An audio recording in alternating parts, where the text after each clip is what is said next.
President, I would just like to reiterate for the record the proposal to amend Rule 14, Section 41, Senate session.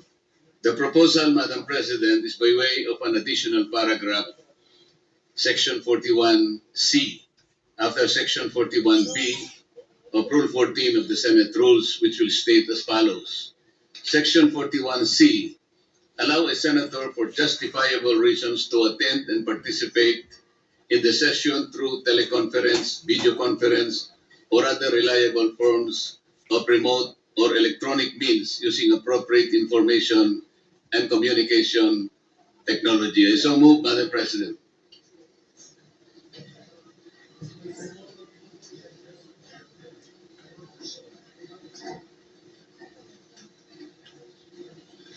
We take note of the motion of Senator Rodante Marcoleta. I recognize Senator Ping Yes, Lacson. thank you, Madam Yes. President. This is a parliamentary inquiry. What is the status of the motion introduced by the Honorable Marcoleta last May 11? Has it been referred to the Committee on Rules? I am told that it's been referred to the Committee on Rules, Majority Leader. Okay. Yes, it has been referred to the Committee on Rules, and that's why in this particular deliberation, the Committee on Rules is giving it back to the floor for plenary action, Madam President. Thank you, Mr. President. Has the Committee on Rules been constituted? I believe that Senator Joel Villanueva is the acting Majority Leader. Yes. And would be the best position Okay, to answer thank the you, Madam question. President. In the meantime, I recognize Senate President Cayetano. Madam Chair, with the permission of Senator Villanueva, so the Committee on Rules is not reporting out the... No, my The question, proposal. Mr. President, I'm sorry, Yes. Madam President, with your permission. My question is, has the Committee on Rules been constituted? Yes. So, Madam President, the answer there is the same answer to the question of Senator Pangilinan and former Senate President Soto, that in accordance with Section 19, this is the same. They continue to function. Having said that, I was explaining that the motion of Senator Villanueva was not for the Committee on Rules to report out what was referred to them, but to return to the plenary. Because if you look at Section 136 of our rules, the rules may be amended by means of a motion, which should be presented at least 1 day before its consideration, and a vote of majority senators present shall be required for its approval. So you do not need the endorsement nor the forwarding of the Committee of Rules for the amendment of the Committee on for the amendments of the rules. So the only requirement is that it is put on the floor at least 1 day before, or the proposal is made, and that a majority of the senators present will vote for its approval. So I just wanted to clarify that, just so that we don't have any miscommunication that whether or not the Rules Committee met, who are the members, etc. Because right now that's irrelevant, because we have given back to the plenary the proposal. Yeah. Very clear. Thank you, Senate Madam President. President, Senator Lacson recognized. does it mean that we are now disregarding the committees of the Senate? So the committee chairman or the chairman of any committee, including the Rules Committee, may just report out any motion or any resolution, refer to it in plenary, and then just, it is within his power to just report it out by himself without any deliberation in the committee, without any committee report. Is that the new rule now, Mr. President, Madam It President? is Madam clearly. There's no new rule. I read the rule. Yeah. Senator Lacson is referring to resolutions or And motion. communications or anything referred to the Committee on Rules. We're talking about a motion to amend the rules. We had the option of taking it up, but since everyone asked for 1 more day, it was given to the Committee on Rules. The Committee on Rules has an option to take it up, but the acting Majority Leader or acting chairman of the committee gave it back to plenary, and the plenary is more, how do I put it, supreme, thank you, Senator Lacson, over the committee. So we didn't disregard the committee. It is our choice from the start whether we want to give it to the committee or not. So when we give it, so for example, I have a motion now to to extend the session to June 12 instead of June 5. That can be given to the Committee on Rules, or upon coordination with the House, the plenary can decide it directly, or we can give it to the Committee on Rules, and after he talks to the House of Representatives, he can even report it out, or he can easily, legally, morally, just say that I am tossing it back to the plenary, which is what's happening today. Thank it's you, not Madam President. That is assuming that there was no referral. But in this case, and I'd like to invite the attention of the body to journal number 62, dated May 11, 2026. And if I may read the particular portion of this journal, proposed at 6:25 p.m., the session was resumed. Proposed amendment to the rules of the Senate. Senator Marcoleta proposed an amendment to Rule 14, Senate sessions of the rules, by inserting a new paragraph C under Rule 41, which reads, A or C, allow a senator for justifiable reasons to attend and participate in the session through teleconference, video conference, or other reliable forms of remote or electronic means using appropriate information and communications technology. Now, here's the portion, Mr. President, or Madam President. While expressing no objection to the proposal, Senate President Cayetano A. suggested giving the Committee on Rules time to discuss the matter. Now, my question is, was there any discussion by the Committee on Rules? Apparently, there was none, because it's now being reported out by the acting majority leader without consultation with any of the members. And by the way, Madam President, wala pang Committee on Rules eh.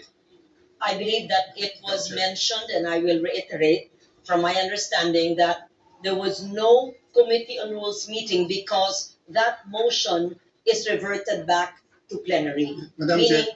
we are not ignoring the fact that, of course, committees must hold meetings, but this particular motion is being referred back to plenary. And may we just put on record, it says in Rule or Section 136, the rules may also be amended by means of a motion which should be presented at least one day, and we're complying with that, before its consideration, and the vote of the majority of the senators present in the session shall be required for its approval. I believe that is what the Senate President had explained. Evidently, Madam President, action was taken.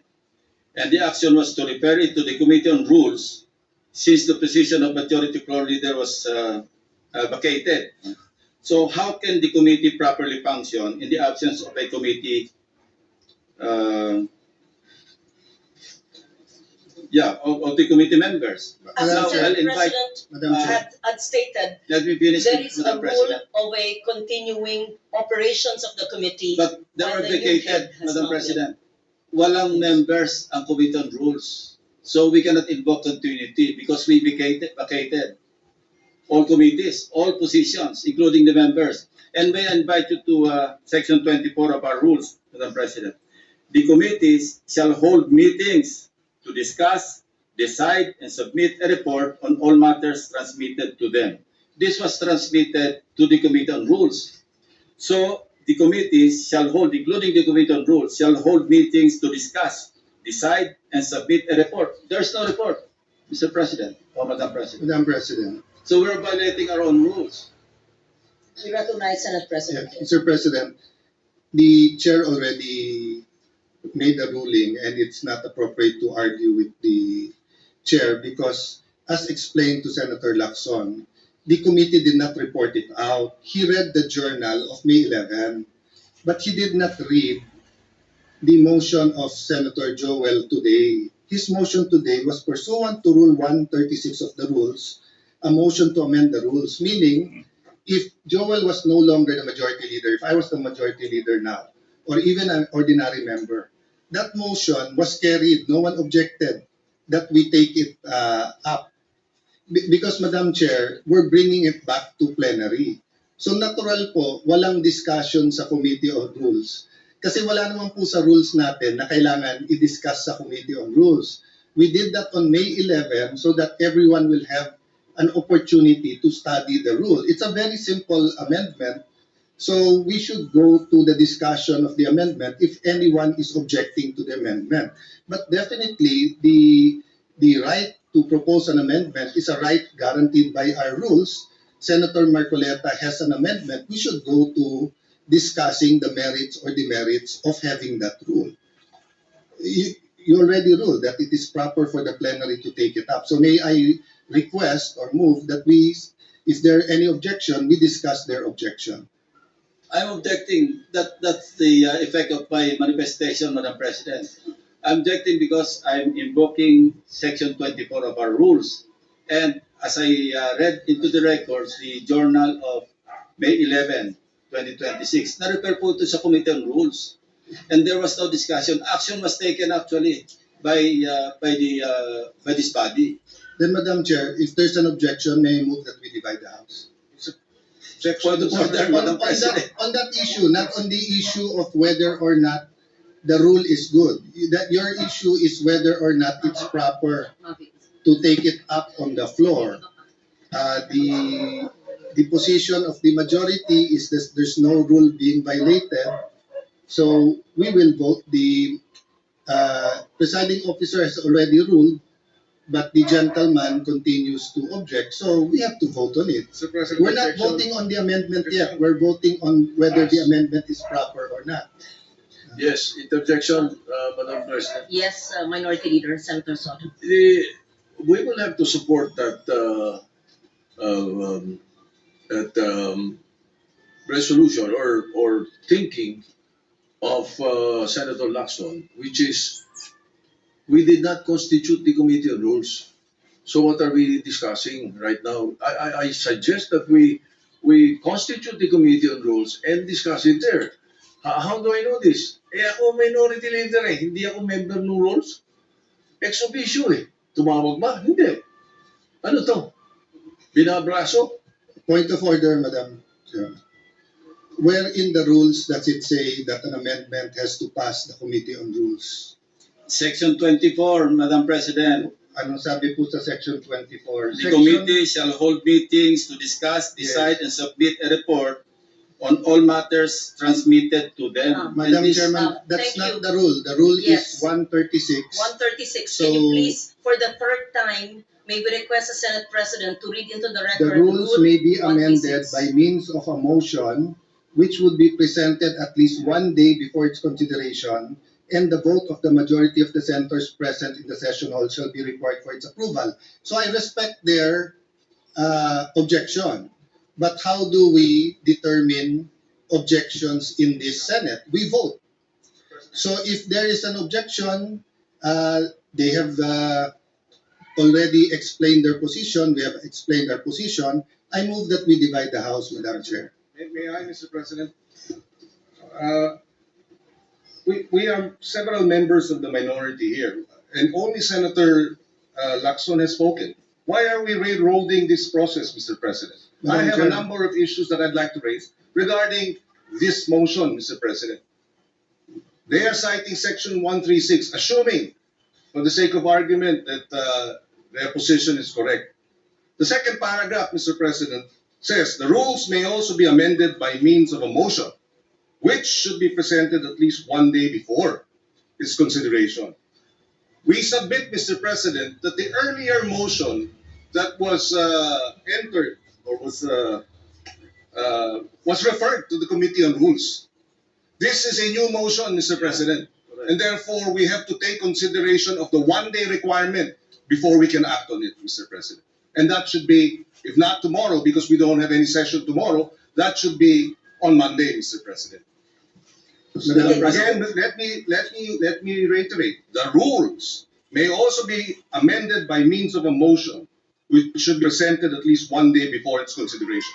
We submit that the motion that was mentioned last May 11 was referred Yes. to the Committee on Rules. Yeah. This is a new motion, Mr. President, that is being presented on the floor, which requires that it be presented one day before it is considered. And therefore, we have to consider this motion on Monday, Mr. President. Madam As President. explained by the acting majority leader, the motion of Senator Marcoleta has been brought to the plenary, and Preferred. both the majority and the minority had mentioned Rule Section 136, and it says that the vote of the majority of the senators present in session shall be required for the Madam approval. President, I believe that this rule has been mentioned more than 5 times. Madam President. I believe also that the interpretation of the rule is different. So I take note of the manifestation of Senator Pangilinan. Mr. President, if I may just continue, Mr. President. All in previous, Senator If we- Lacson if- actually has the floor. Yes, with the still have permission the of floor. Senator Yeah, Lacson. Senator Lacson has the floor. But May we continue with the manifestation of Senator Lacson, and then Yeah. after him, he will yield to Senator Pangilinan. Madam President, the invocation of the Senate President of Rule 136 is premised on the assumption that there was no action taken. But we took action. We referred it to the Committee on Rules. So Section 24 now applies, Madam President. You're going to just ram down our throat something that numbers can dictate, Madam Mr. Chair. President. Yes, Senate President. Madam Chair. Cayetano. First of all, we're just repeating the arguments. I respect his argument, but I disagree with it. Secondly, they've used already 3 words: ram down their throat, railroaded, binabraso. In this democratic institution, when we disagree, we vote. When we have rules, we follow the rules. The particular rule in amending the rules is 136. We're following that. So why are we using unparliamentary language to express or try to provoke the kind of argument we don't want between the majority and minority? You have your opinion, we respect that, we have our opinion. So how do we resolve that? By voting. Now, if you think we violated the rule, then go to court. But we do not think that we violated the rule. It is very clear. So my point of order, Madam Chair, they're out of order by insisting that there's another rule except for 136. So I move that we vote on it, Madam Chair. We divide the House. Objection. If there's an objection, then we vote. So may we proceed with the vote, Madam President? Mr. President, I was earlier, it was the manifestation of the presiding officer, the Madam Chairperson, that after Senator Lacson, I be allowed to speak, Mr. President. Are we now curtailing my right to speak, Mr. President? Madam Chair, We are not able to ask questions as to why we are amending the rules. We are not able to ask questions as to who they wish, Madam Chair, may I answer? who will benefit from the amendment to the rules. For the Is this kind rule, Mr. information President? of Is the- this rule, Mr. President, for I was Senator about to Bato, who is not recognize here? Senator We would Pangilinan. like to raise these valid questions, Mr. President, before we go into a vote, Mr. Madam Chair. President. Yes. These, we should not be. How can the presiding officer recognize Senator Pangilinan? Please know that I would never curtail your right to speak. Just as in 2004, I believe you were seated, and I was a vice presidential candidate of FPJ then, and my microphone was closed, and my right to speak was closed, was not given. I remember that time now, and the word noted was said to me. That will not happen now. I will not do that to you. And I'm not curtailing your right to speak, Senator Pangilinan, except that you were speaking at the same time. And I was about to recognize you because Senator Lacson had the floor. Thank you, Madam President. For So I just wanted to be clear on record because I if recognize recognize you're being emotional, but it will go on Senate record that the presiding officer was curtailing your right to speak. I would never do that. And I would not do what I experienced in 2004 in the House of Representatives in the canvassing of the votes then. Mr. President, Thank you. Madam President, with due respect, Mr. President, I was I'm not yielding- referring to the Madam presiding President. officer. Yeah, I'm yielding the floor to Senator Pangilinan. Yes, Thank thank you, you. Senator Lacson. We recognize Senator Francis Pangilinan. Yes, Mr. President, and allow me to clarify, Mr. President, Madam President. I was not referring to the presiding officer in terms of the curtailing of my right to speak and to raise questions, Mr. President, because it was the Senate President who was moving to divide the House, Mr. President, without sufficient debates. Mr. President, this is the first time I'm going to experience this in a long time wherein debates are now being curtailed because there's a Since you're motion to not being divide the curtailed, House. we would like to hear your objection to the motion. Thank you. Mr. President, there are a lot of questions that have to be raised as to why this amendment to the rules is being undertaken at this time. Precedent provides, Mr. President, that when we amend our rules, we do so by way of resolution.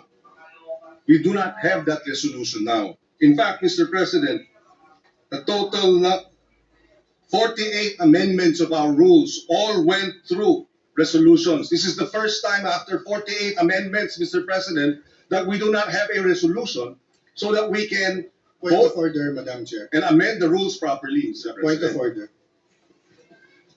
Point of order takes Yes, precedence. Senate President. Point of order is Yes. President. First of all, I hope we learned our lesson. Senator Pangilinan already apologized to Senator Padilla, then now you're shouting at us. No? No, the record will show, nakatape naman eh, ang taas-taas ng boses nyo eh. Di ba? You were shouting at kaya nga hindi magkarinigan. Now, what's my point of order? We are not discussing the merits yet of the amendment. No one's curtailing your rights because wala pa tayo dun eh. Ang pinagbobotohan natin ngayon, kung pwedeng i-take up sa floor o hindi. Yun ang itinatake up natin. And the arguments have already been laid out. And Senator Pangilinan and I were together in 2009 where we had debates here where Senator Enrile did not even allow amendments. And then we voted. It depends on every issue, Madam Chair. There's no specific rule of the amount of time. I was asking the gentleman about certain issues in one resolution. He refused nga for further interpellation and said it's time to vote. They were the majority. So, Madam Chair, we're here. We're willing. Senator Marcoleta is ready to take questions. Ang pinagbobotohan lang po natin ngayon, simple lang. Whether or not we can take, whether or not the proposal to amend the rules is in order. Yung pa lang ho, yung specific amendment, sino magbe-benefit, paano magbe-benefit, etc. We support the right of Senator Pangilinan to ask questions, pero wala pa tayo dun. So, again, may I raise the previous question, Madam Chair, the point of order, the parliamentary reason. Go ahead. Given the right to Madam speak, President, I am the movant kanina pa po here. ako nakatayo dito, I need to nagtataas ng speak kamay. because I am the movant. Senator Madam Presidente Marcoleta, Thank you, Madam and then we President. hear Senator Riza Ontiveros Thank you, Madam and Senator President. Problema Erwin natin, Tulfo. Madam President. The Senate President invoked Section 136, Paragraph 2. Kung babasahin po natin ito, Madam President, napakasimple lang. Ito pong Section 136, Paragraph 2, is a special provision in precisely amending our rules. Yung Section 24 po, this is a general rule. Kung mapapansin po ninyo, it presupposes that we will take up all the bills referred to that committee. General po yung function niya. 136, second paragraph, is a special provision. Sa principle po ng batas, yun pong special provision takes precedence over a general provision. Yun lang po, basahin po ninyo. Hindi nga po, it will not even take one day because this is not a new motion. Kung mapapansin nyo, ni-reiterate ko lang po ito eh. It was already moved last May 11 pa po. So that is even more than 1 day. So who is talking about 1 day here? Yung pinag-uusapan po natin, unless we respect Section 136, ang linaw-linaw po, it talks about the rules may also be amended. Diretso po ito eh. So this takes precedence over Section 24. Simple-simple lamang po ito eh. Madam President. Thank you, Senator Marcoleta. We recognize Senator Risa Ontiveros. Salamat, Madam President. Meron din po akong substantive na interpellation sa motion ngayong araw na nire-raise o itatalakayin ni Senator Marcoleta yung text na pinamudmod ni Senate President sa atin ngayong hapon. Pero una, gusto ko pong segundahan yung sinabi ni Senator Pangilinan. Bagong motion ito, Madam President. Bakit po? Sa ilalim ng Section 24, ni-refer yung unang mosyong binanggit ni Senator Marcoleta noon sa Committee on Rules. Ngayon kung sasabihin na ibinalik yung mosyong iyon, yung unang mosyon ni Senator Marcoleta sa plenary, sino ang gumawa nun? Dapat ang Committee on Rules. Na-initiate na po ang prosesong iyon alinsunod sa Section 24. Hindi pa nga po nakukonstitute ang Committee on Rules. Wala pa nga pong minority contingent sa Committee on Rules. So wala pang body na pwedeng ibalik yung unang mosyon ni Senator Marcoleta sa plenary. Kaya po sinusugundahan ang sinabi ni Senator Pangilinan. Ito pong mosyon na gustong talakayan ni Senator Marcoleta at tinamudmod ni Senate President sa atin, bagong mosyon po siya. Kung kaya't nag-a-apply po ang Rule Section 136 na kailangan bigyan ng isang araw pa pagkatapos ito i-move para talakayin. And tama si Senator Pangilinan, sa Lunes pa po yun, Madam President. Salamat, Madam President. Madam President, without giving meaning to anything, ito Senator pong Marcoleta. mahirap kasi kung wala po tayong legal background dito. Kaya sinasabi ko na nga po, hindi po bagong motion ito eh. Hindi siya bagong motion. Kasasabi ko lang po, May 11, minub ko na po ito. Madam Sino po President, magsasabi Madam na bagong President, motion? point of order. Ad hominem. Sinasabi ko lamang po, ang Hindi, sinasabi Madam ko lang, President, kanina ko po Hindi sinasabi, po tama yun. Section Sasabihin 100 sa kanya ay walang kinalaman, walang alam sa And I see the point of Senator Risa, but I'm also listening to Senator Marcoleta. It's kumbaga sa libro, iba yung love language, but I don't think there meant to be any offense. Having said that, we're only discussing whether we will take up the amendment or not. And we have exhausted already all the arguments. This is a simple motion, so I move that we divide the House. May retain my motion. Then we can go into the merits and they can try to convince us whether or not we agree.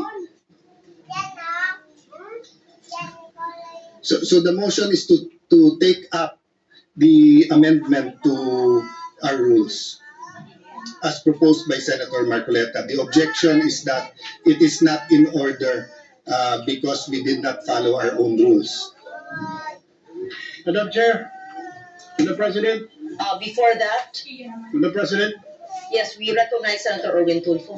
Madam President, my question is, why is the majority in such a hurry to tackle this motion? This allowing a senator for justifiable reasons to attend and participate in the session through teleconference, whereas in Rule 14, Section 41, under B, it says convene hold a session through teleconference, video conference, or other reliable forms of remote or electronic means using appropriate informations and communications technology system due to force majeure, Madam President, or the occurrence of a national emergency. I guess, Madam President, this justifiable reason, what is that? Does that fall under force majeure or does it fall under national emergency, Madam President? My question is, why are we in so hurry? Why are they, the majority, in a hurry to tackle this motion and divide the House, Madam President? We need answers in the minority. Madam Chair. Or is it because, Madam Chair, they're in a hurry because of news reports that probably two of our colleagues might land in jail this weekend? Is that the reason why? Is that the reason why they have to have this inserted in Section 41C para makaboto po kung sino man yung makukulong dahil sa announcement ng sa ombudsman na may lalabas na po ang warrant ng ilan sa mga kasama natin, Madam President. That is my question, Madam Madam President. Chair, the gentleman is out of order because his question, san mamadali, bakit, can be discussed in the actual motion. Can be discussed after the motion whether we should take it up. We take offense that bibigyan niya ng ganyang kulay. It's just like us saying, are you afraid if we have the hearing on the Blue Ribbon on flood control, mababanggit ka rin? You do not make that kind of statements here in the Senate because you assume good faith from everyone. That rule hindi minadali. May 11 pa ho yun. So, Madam Chair, I move that we divide the House. And the voting will be done via Viva Voce. Madam President, Minority Leader. I move to adjourn or a quorum call. Ilan ba? At least a higher precedence, Madam President. So I only see the Minority Leader representing the minority. The others had left. Madam Chair, we will not object, but for the record, Yes. they scampered out and left the minority leader instead of discussing the rule. We are not even discussing the rule yet. And then, ganun na yung allegation nila. And no one from the minority stood up to say that out of order si Senator Erwin Tulfo. So we will not object, Madam Chair. In fact, we move that we adjourn till 5 p.m. Madam President, Monday. before that, Madam Before we President, adjourn. motion to adjourn is Madam not President. debatable. I, Akala ko ba magaling sa rules? We're not debating. It's not We're not debatable, debating Madam minority. President. Madam President. I'm We're not not debating. debating, and we will indeed adjourn. Parliamentary inquiry. Yes, Senator Marcoleta. Nung pong nagsimula tayo, Madam, meron po ba tayong quorum? We had a quorum. Yes. Yes, Madam President. Kapag ka po ba nag-walk out ang minority, nawawala po yung quorum. Nagsimula po tayong may quorum. It doesn't matter if they walk out. Yes, I think we still have the quorum. Madam President, once there is a quorum call, you have to call the roll. Kahit na present lahat o kulang kanina o there was a motion to dispense, whatever that is. Not May upon a quorum situation, call. Madam President, when Motion they, to- when they motion to readily adjourn. and willingly walk out. Takes Hindi precedence. po yung covered ng rule natin, Madam President. Madam Kung saan President. As reiterated by the Senate President and as conveyed by the Minority Leader, former Senate President, the rule states that the motion to adjourn takes precedence. I'm not taking sides, 5 p.m. and Monday we will adjourn session until 5 until p.m. 5 p.m. on Monday. Monday.